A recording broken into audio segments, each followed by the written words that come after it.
to assume the problem is unidimensional, and then worse, to assume that the treatment is simple and unidimensional.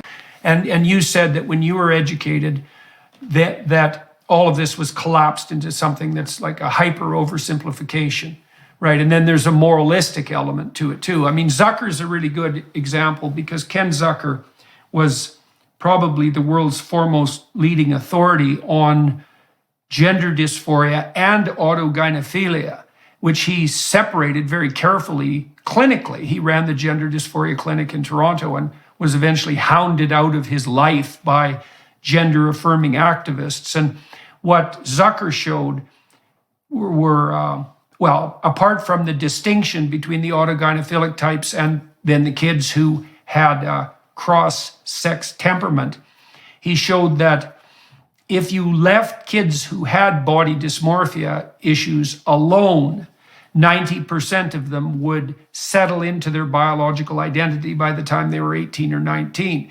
But he also showed quite clearly that the early onset gender dysphoria kids were much more likely to be gay. About 80% of them adopted a homosexual or manifested a homosexual orientation. And one of the terrible specters that entices upward out of the crypt is the fact that the gender surgical enterprise, hormone therapy, puberty blockers, all of that, overwhelmingly targets the gay population.